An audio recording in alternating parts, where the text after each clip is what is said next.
पिछले 10 सालों में प्रधानमंत्री मोदी जी विश्व स्तर पर भारत को इतनी ऊंचाइयों पर ले गए हैं कि आज हमारे देश को दुनिया की 5 महाशक्तियों में से एक गिना जाता है।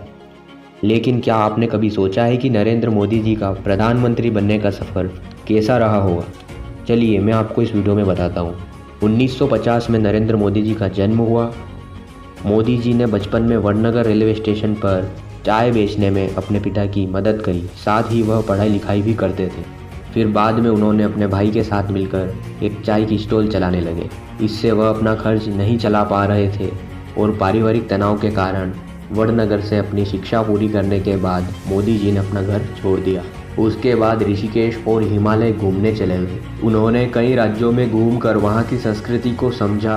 उसके बाद सन 1972 में मोदी जी राष्ट्रीय स्वयंसेवक संघ में शामिल हुए और संघ को अपना जीवन समर्पित करने का निर्णय लिया। 6 साल लगातार संघ में काम करने के बाद सन 1978 में संघ में उन्हें ज़्यादा जिम्मेदारियां सौंपी गई।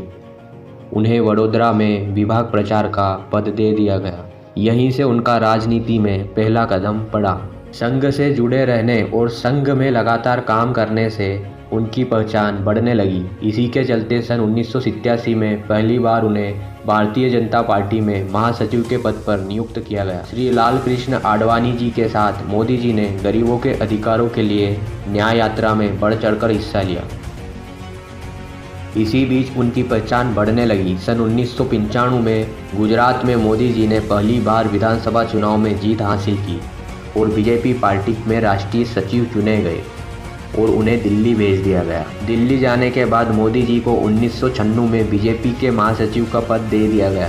सन 2000 में केशुभाई पटेल जी मुख्यमंत्री के पद पर नियुक्त थे। उनका स्वास्थ्य अचानक से बिगड़ा और वह हॉस्पिटल में एडमिट हो गए थे। तब बीजेपी ने उपचुनावों में कुछ राज्यों की सीटें खो दी थी। तब बीजेपी के राष्ट्रीय नेतृत्व ने केशुभाई पटेल की जगह मोदी जी को गुजरात के मुख्यमंत्री की कमान सौंप दी। 7 अक्टूबर को मोदी जी ने गुजरात के मुख्यमंत्री के रूप में शपथ ली। तब वह उनके जीवन में पहली बार मुख्यमंत्री बने थे। इसी के साथ 2002 में उन्होंने मणिकर्णिका में चुनाव लड़ा और बेहतरीन जीत हासिल करी। 2007 में तीसरी बार मोदी जी ने मुख्यमंत्री के पद पर जीत हासिल करी। मोदी जी ने लगातार 3 बार मुख्यमंत्री के पद पर जीत हासिल करी और पदस्थ रहे। इसी के कारण उन्हें 2014 में प्रधानमंत्री के रूप में चुना गया। मोदी जी भारत के 14वें प्रधानमंत्री बने। इसी के साथ सन 2009 में एक बार फिर मोदी जी ने प्रधानमंत्री के रूप में शपथ ली और अभी पिछले साल 2024 में प्रधानमंत्री नरेंद्र मोदी जी ने तीसरी बार प्रधानमंत्री पद की शपथ ली। यही थी प्रधानमंत्री नरेंद्र मोदी जी के जीवन की संपूर्ण जानकारी। ऐसी और इन्फॉर्मेटिव वीडियो के लिए हमें फॉलो और सब्सक्राइब करें।